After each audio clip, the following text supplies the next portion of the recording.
Hello friends, ఇవాళ వీడియోలో మనం 21 జూలై 2022కి సంబంధించిన కరెంట్ అఫైర్స్ గురించి అయితే డిస్కషన్ చేద్దాం. అండ్ ఈ రోజుకి సంబంధించిన పేపర్ అనాలిసిస్ నేను మార్నింగ్ అప్లోడ్ చేయడం జరిగింది. పేపర్ అనాలిసిస్ అదేవిధంగా current affairs and additional GK videos ఫర్దర్గా ఎవరైతే కాంపిటేటివ్ జాబ్స్కి ప్రిపేర్ అవుతున్నారో వాళ్ళందరికీ చాలా ఇంపార్టెంట్గా యూజ్ అవుతాయండి. అండ్ ఈరోజు చాలా అప్డేట్స్ ఉన్నాయి కాబట్టి ప్రతి ఒక్కరు ఎండ్ వరకు చూసి మీరు ఎక్కువ నాలెడ్జ్ని గెయిన్ చేసుకుంటారనుకుంటున్నాను. ఫస్ట్ క్వశ్చన్ చూడండి. సో ఏ దేశ ప్రధానమంత్రి మారియో డ్రాఘి తన పదవికి రాజీనామా చేశారు? ఆన్సర్ వచ్చేసి ఇటలీ అండి. సో ఇటలీ ప్రధానమంత్రి మారియో డ్రాఘి తన పదవికి రాజీనామా చేశారు. అండ్ ఇటలీ సంకీర్ణ ప్రభుత్వంలో భాగస్వామ్యమైన ఫోర్జా ఇటాలియా అండ్ 5 స్టార్ మూమెంట్ వీళ్ళిద్దరూ కూడా సో అవిశ్వాసంతో అతని మీద ఏర్పరిచారు. అంటే అతని మీద నమ్మకం లేదనమాట, అతని యొక్క పరిపాలన మీద. కాబట్టి అతను ఆ పదవి నుండి తప్పుకోవడం జరిగింది. ఆయన యొక్క రాజీనామాను ఇటలీ అధ్యక్షుడు సెర్జియో మట్టారెల్లాకు సమర్పించారు. అండ్ ఆయన్ని ప్రజెంట్ ఆపద్ధర్మ ప్రధానిగా పనిచేయాలని కోరడం జరిగింది. అయితే ఇటలీ అనేది సుదీర్ఘ అంటే ఎక్కువ శాతం మధ్యధరా తీర ప్రాంతాన్ని పంచుకుంటుంది. అండ్ ఇది ఒక యూరోపియన్ కంట్రీ.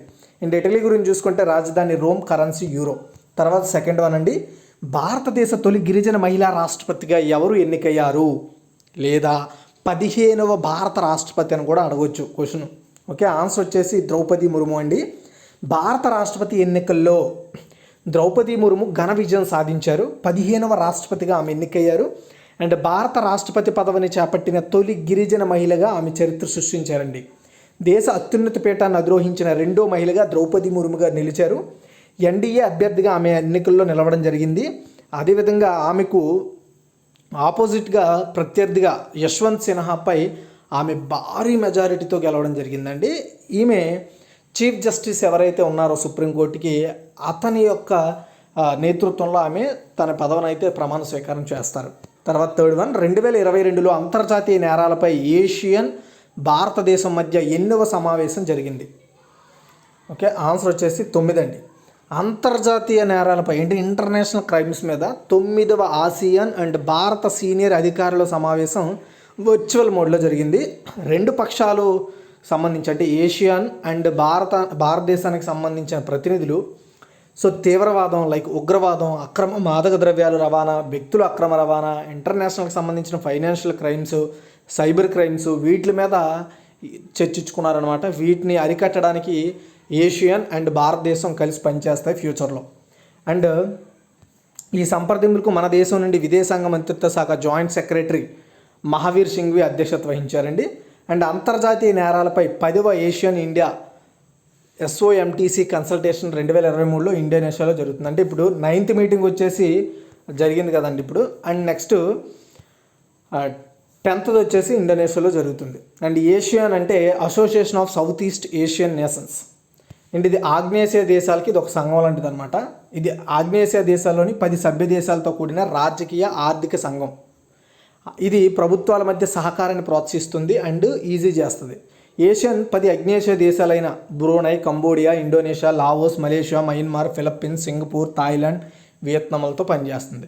ఈ అన్ని దేశాలతో ఇప్పుడు మన దేశము టెర్రరిజం కావచ్చు, ఫైనాన్షియల్ క్రైమ్ కావచ్చు, ఇంటర్నేషనల్ క్రైమ్స్ కావచ్చు అండ్ సైబర్ క్రైమ్స్ కావచ్చు, ఇలాంటి వాటి మీద కలిసి పనిచేస్తుంది అనమాట. వాళ్ళ సహాయం తీసుకుంటుంది.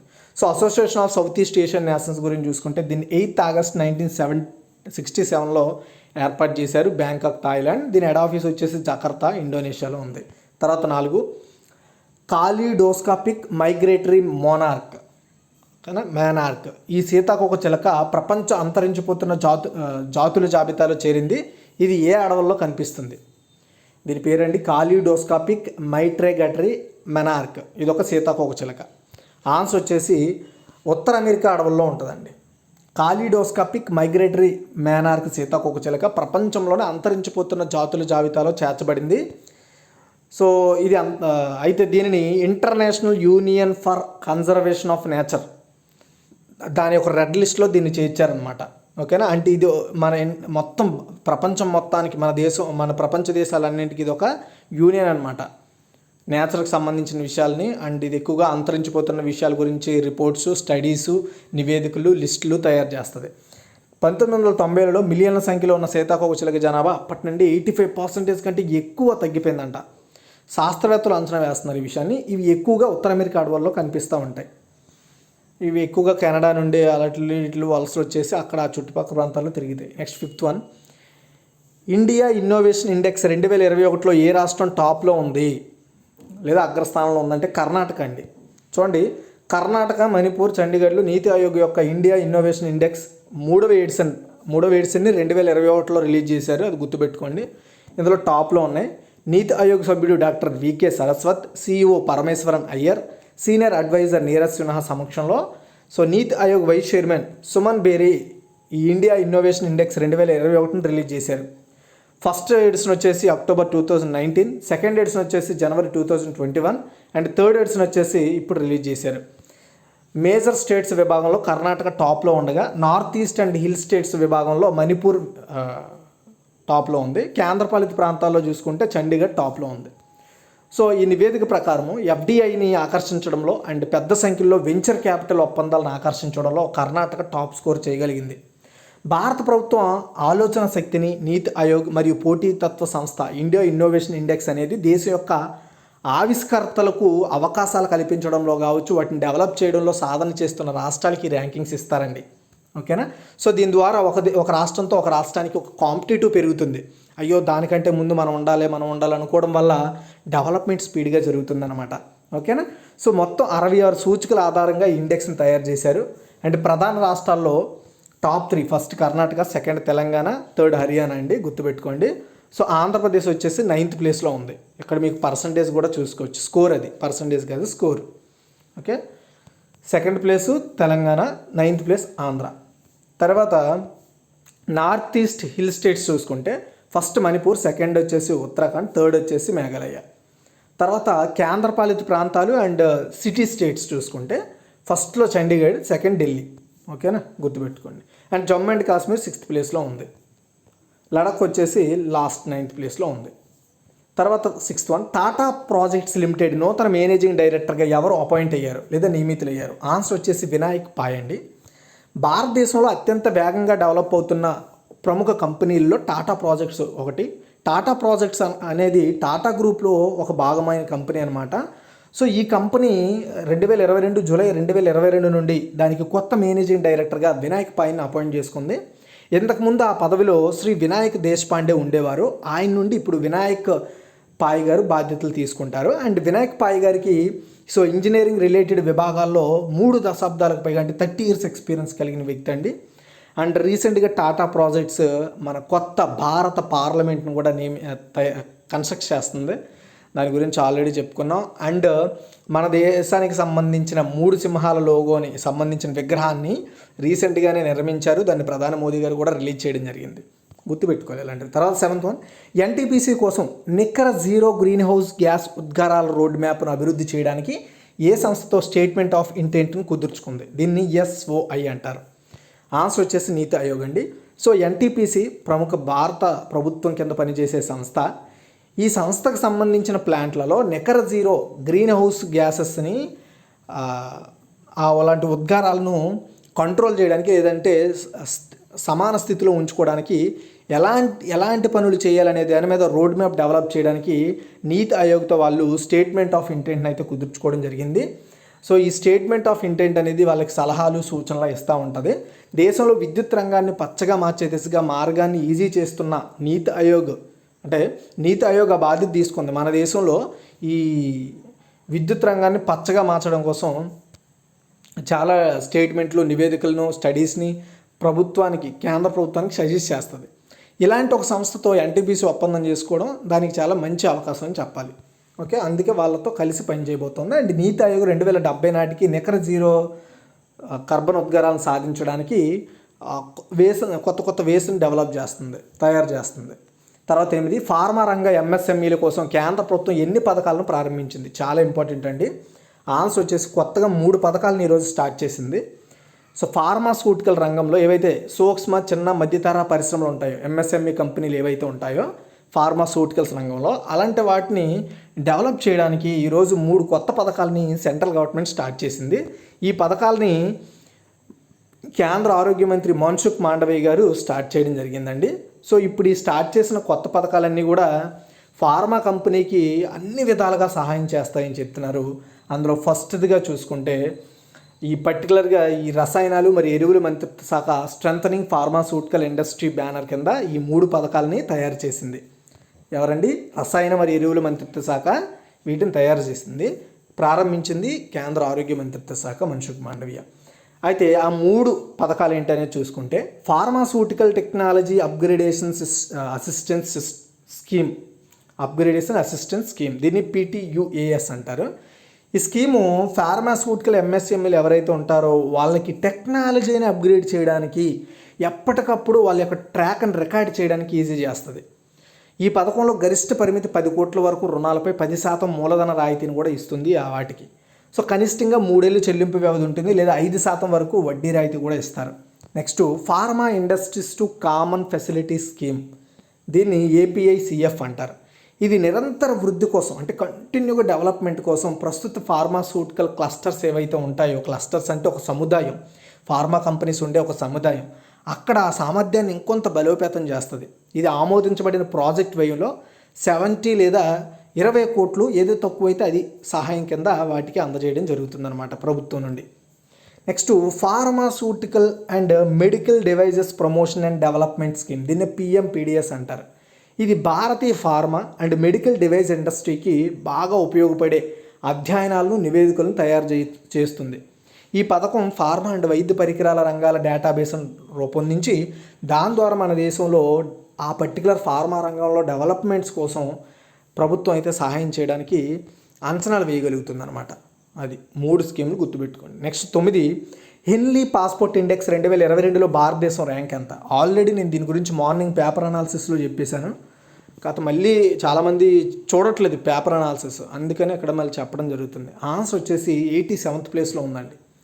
60 దేశాలకు వీసా ఫ్రీ యాక్సెస్తో హెన్లీ పాస్పోర్ట్ ఇండెక్స్ 2022లో మన దేశం 87th ప్లేస్లో ఉందండి. సో ఇప్పుడు మన పాస్పోర్ట్ ఉండే వాళ్ళు 60 కంట్రీస్ విజిట్ చేయడానికి ఛాన్స్ ఉంటుంది, అంటే అది పర్టికులర్ వేరే పాస్పోర్ట్స్ ఏం లేకుండా. అండ్ ఇంతకుముందు ఇండెక్స్ 2021లో 85th ప్లేస్లో ఉన్నాం, ఇప్పుడు 87th ప్లేస్కి దిగజారిపోయాం. అండ్ మళ్ళీ జపానే టాప్ ప్లేస్లో ఉందన్నమాట. 193 దేశాలు వీసా రహిత యాక్సెస్, అంటే ఈ జపాన్ వీసా ఉంటే 193 దేశాలు వీసా లేకుండా వెళ్ళొచ్చేయచ్చు. తర్వాత సింగపూర్, దక్షిణ కొరియా తర్వాత స్థానాల్లో ఉన్నాయి. అండ్ దీని పాస్పోర్ట్ల సూచిక ప్రకారం 192 దేశాలకు వీసా ఉచిత ప్రాప్యత్యం కూడా ఉంటుంది. ఏది? సింగపూర్, దక్షిణ కొరియా. ఈ పాస్పోర్ట్లు ఉంటే 192 దేశాలు వెళ్ళొచ్చు. జపాన్ ఉంటే 193, మన ఇండియాది ఉంటే కేవలం 60. ఓకే, తర్వాత 10 అండి. వెహికల్ లొకేషన్ ట్రాకింగ్ డివైజ్ని ఎమర్జెన్సీ రెస్పాన్స్ సపోర్ట్ సిస్టమ్కి కనెక్ట్ చేసిన లేదా అనుసంధానించిన దేశంలో మొదటి రాష్ట్రం ఏది? ఆన్సర్ వచ్చేసి హిమాచల్ ప్రదేశ్ అండి. ఎమర్జెన్సీ రెస్పాన్స్ సపోర్ట్ సిస్టంతో వెహికల్ లొకేషన్ ట్రాకింగ్ డివైజ్ని కనెక్ట్ చేసిన భారతదేశపు మొదటి రాష్ట్రంగా హిమాచల్ ప్రదేశ్ అయితే అవతరించడం జరిగిందండి. సో గుర్తుపెట్టుకోండి. సో ఎమర్జెన్సీ రెస్పాన్స్ సపోర్ట్ సిస్టమ్కి వెహికల్ లొకేషన్ ట్రాక్ చేసే డివైజ్ని కనెక్ట్ చేసిందనమాట. ఇలా చేసిన ఫస్ట్ స్టేట్ హిమాచల్ ప్రదేశ్. ఇప్పుడు ఏదైతే ఈ వెహికల్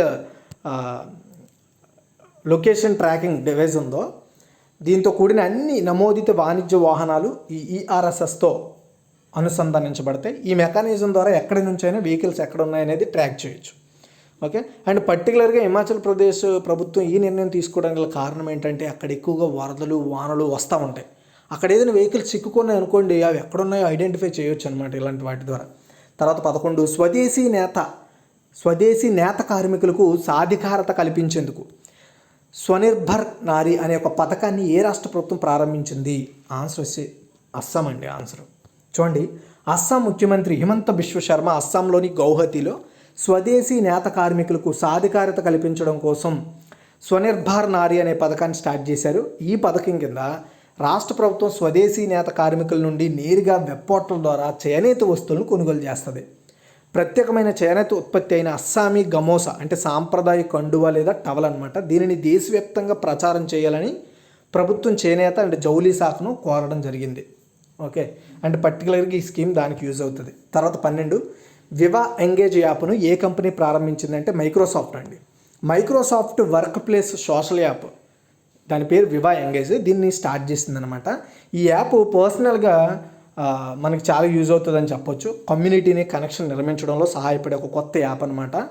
సో ఇదేంటంటే ఈ యాప్లో నాయకులు, వార్తలు అండ్ అంతర్దృష్టులను పంచుకోవడం, ప్రశ్నలకు సమాధానం ఇవ్వవచ్చు అండ్ 2 మార్గం సంభాషణ సులభతరం చేయొచ్చు. అంటే ఇద్దరు ఒకే దగ్గర కనెక్ట్ అవ్వచ్చు అనమాట. ఫర్ ఎగ్జాంపుల్ మనం ఏదైనా పర్టికులర్ స్కిల్ వర్క్లో పనిచేస్తున్నట్టయితే అందులో ఉండే డౌట్స్ని ఆ రిలేటెడ్ స్కిల్స్లో ఉండే సీనియర్ల ద్వారా మనం కనెక్ట్ అవ్వచ్చు అనమాట. ఇది ఒక సోషల్ కమ్యూనిటీ యాప్ అని చెప్పాలి. స్టోరీ లైన్, స్టోరీస్ ఫీచర్లతో ఉద్యోగులు, సహ ఉద్యోగులతో కనెక్ట్ అవ్వచ్చు అండ్ వాళ్ళ స్కిల్స్ని, వాళ్ళ థింగ్స్ని అండ్ వాళ్ళ టేస్ట్స్ని మనము వాళ్ళ ఆలోచనల్ని పంచుకోవచ్చు. మైక్రోసాఫ్ట్ గురించి చూసుకుంటే దీన్ని 1975లో స్థాపించారు. దీన్ని స్థాపించింది Bill Gates and Paul Allen. దీని హెడ్ ఆఫీస్ వాషింగ్టన్ డీసీలో ఉంది. చైర్మన్ సత్య నాదెల్లా ప్రస్తుతం, CEO సత్య నాదెల్లా, అధ్యక్షుడు బ్రాడ్ స్మిత్.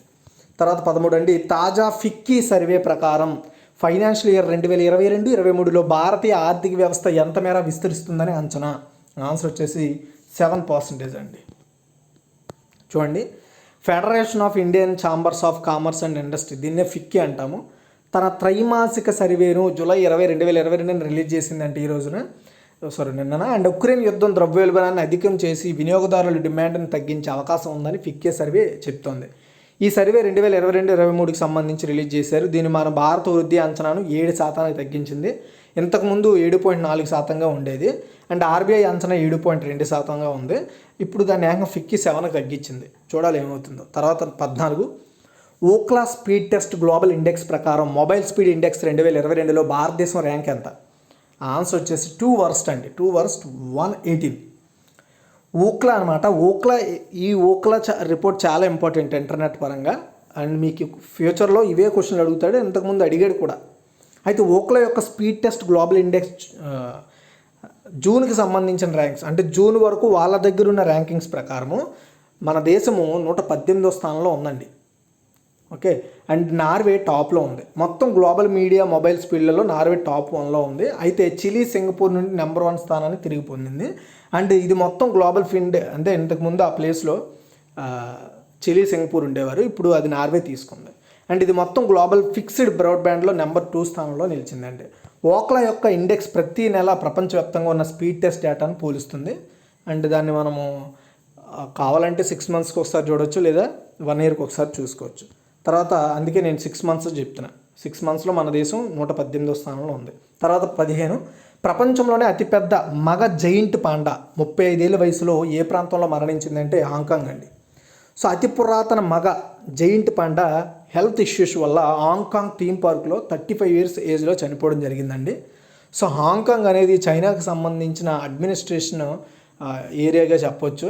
అండ్ అది హాంకాంగ్ పర్టికులర్ కంట్రీగా కూడా చాలామంది అవ్వడానికి ట్రై చేస్తుంది. చూద్దాం ఏమవుతుందో ఫ్యూచర్లో. తర్వాత 16, 131వ డ్యూరాండ్ కప్ ఫుట్బాల్ టోర్నమెంట్కు ఆతిథ్యం ఇవ్వనున్న రాష్ట్రం ఇది. ఆన్సర్ వచ్చేసి అస్సాం అండి. చూడండి, అస్సాం సీఎం హిమంత బిశ్వ శర్మ 131వ డ్యూరాండ్ కప్ ట్రోఫీని ఆవిష్కరించారండి. ఆయన కప్పును రిలీజ్ చేశారు. 130 ఏళ్ల నాటి ఐకానిక్ డ్యూరాండ్ కప్ ఫుట్బాల్ టోర్నమెంట్కు రాష్ట్రం ఫస్ట్ టైం ఆతిథ్యం ఇస్తోంది. 5 నగరాలతో కూడిన ట్రోఫీ టూర్లో భాగంగా 10 గ్రూప్ డి ఆటలకు వేదికగా గౌహతి ఫస్ట్ స్టాప్గా ఎంపిక చేయబడింది. మన ఇండియాలో ఉన్న 20 అగ్ర జట్లతో సహా top division Indian super league నుండి మొత్తం 11 జట్లు పాల్గొంటాయి. గౌహతిలో మ్యాచ్లు August 17 స్టార్ట్ అయ్యి September 4తో ఎండ్ అవుతాయి. ఇందిరాగాంధీ అథ్లెటిక్స్ స్టేడియంలో లాస్ట్గా జరుగుతుంది. డ్యూరాండ్ ఫుట్బాల్ టోర్నమెంట్ అనేది సాధారణంగా డ్యూరాండ్ కప్ అని కూడా పిలవచ్చు. ఇది మన ఇండియాలో వార్షిక దేశీయ ఫుట్బాల్ పోటీ, అంటే సంవత్సరానికి ఒకసారి నిర్వహించే, ఓన్లీ మన దేశంలో నిర్వహించే ఫుట్బాల్ పోటీ. ఇది మొదటగా 1888లో సిమ్లాలో స్టార్ట్ అయింది. దీనిని Durand football tournament society and all India football federation వాళ్ళు నిర్వహిస్తారు. ఓకేనా. సో ఇది గైస్ ఓవరాల్గా ఈరోజు యొక్క కరెంట్ అఫైర్స్. అండ్ నేను ఒకసారి క్విక్ రివ్యూ చేస్తాను, జాగ్రత్తగా వినండి. ఏ దేశ ప్రధానమంత్రి మారియో డాగ్రే తన పదవికి రాజీనామా చేశారంటే ఇటలీ. భారతదేశ తొలి గిరిజన మహిళా రాష్ట్రపతికి ఎవరు ఎన్నికారంటే ద్రౌపది ముర్ము. తర్వాత 2022లో అంతర్జాతీయ నేరాలపై ఏషియన్ భారతదేశం యొక్క మధ్య ఎన్నో సమావేశం జరిగిందంటే 9th one. తర్వాత కాలిడోస్కోపిక్ మైగ్రేటరా మ్యానార్క్ సీతాకోకచిలుక ప్రపంచ అంతరించిపోతున్న జాతుల జాబితాలో చేరింది. ఇది ఏ అడవుల్లో కనిపిస్తుందంటే ఉత్తర అమెరికాలోని. ఇండియా ఇన్నోవేషన్ ఇండెక్స్ 2021లో ఏ రాష్ట్రం టాప్లో ఉందంటే కర్ణాటక అండి. అండ్ అదేవిధంగా యూనియన్ టెరిటరీస్ అండ్ హిల్ స్టేట్స్లో ఏవేవి ఉన్నాయో చూసుకోండి, నేను ఆల్రెడీ చెప్పాను మీకు. టాటా ప్రోడక్ట్స్ లిమిటెడ్ నూతన మేనేజింగ్ డైరెక్టర్ ఎవరు అపాయింట్ అయ్యారంటే వినాయక్ పాయ్. తర్వాత ఎన్టీపీసీ కోసం నికర జీరో గ్రీన్ హౌస్ గ్యాస్ ఉద్గారాల రోడ్ మ్యాప్ను అభివృద్ధి చేయడానికి ఏ సంస్థతో స్టేట్మెంట్ ఆఫ్ ఇంటెంట్ కుదుర్చుకుంది అంటే నీతి ఆయోగ్ అండి. తర్వాత ఫార్మా రంగ ఎంఎస్ఎంఈల కోసం కేంద్ర ప్రభుత్వం ఎన్ని పథకాలను స్టార్ట్ చేసిందంటే 3. ఆ పథకాలు ఏంటనేది నేను ఆల్రెడీ మీకు చెప్పాను. PTUAES and APICF. తర్వాత షార్ట్ కట్స్ PMPDS. తర్వాత 9 హెన్లీ పాస్పోర్ట్ ఇండెక్స్ 2022లో భారతదేశం ర్యాంక్ ఎంత అంటే 87. వెహికల్ లొకేషన్ ట్రాకింగ్ డివైజ్ని ఎమర్జెన్సీ రెస్పాన్స్ సపోర్ట్ సిస్టమ్కి కనెక్ట్ చేసిన ఇండియాలో ఫస్ట్ స్టేట్ హిమాచల్ ప్రదేశ్. తర్వాత స్వదేశీ నేత కార్మికులకు సాధికారత కల్పించేందుకు స్వనిర్భర్ నారి అనే పథకాన్ని ఏ స్టేట్ గవర్నమెంట్ స్టార్ట్ చేసిందంటే అస్సాం. వివా ఎంగేజ్ అనే యాప్ను ఏ కంపెనీ స్టార్ట్ చేసిందంటే మైక్రోసాఫ్ట్. అండ్ తాజా ఫిక్కీ సర్వే ప్రకారం ఫైనాన్షియల్ ఇయర్ 2022-23లో భారతీయ ఆర్థిక వ్యవస్థ ఎంత మేర విస్తరిస్తుందని అంచనా వేశారంటే 7% మాత్రమే. తర్వాత Ookla speed test global index ప్రకారం మొబైల్ స్పీడ్ ఇండెక్స్ 2022లో భారతదేశం స్థానం ఎంత అంటే 118 అండి. ప్రపంచంలోనే అతిపెద్ద మగ జైంట్ పాండా 35 ఏళ్ల వయసులో ఏ ప్రాంతంలో మరణించింది అంటే హాంకాంగ్. అండ్ 131వ డ్యూరాండ్ కప్ ఫుట్బాల్ టోర్నమెంటు దీనికి ఆతిథ్యం ఉన్న రాష్ట్రం వచ్చేసి అస్సాం అండి. ఓకే, ఈ వీడియో మీకు నచ్చితే లైక్ చేసి షేర్ చేసి మరిన్ని అప్డేట్స్ కోసం మన ఛానల్ రెగ్యులర్గా ఫాలో అవుతుండండి. Thanks for watching.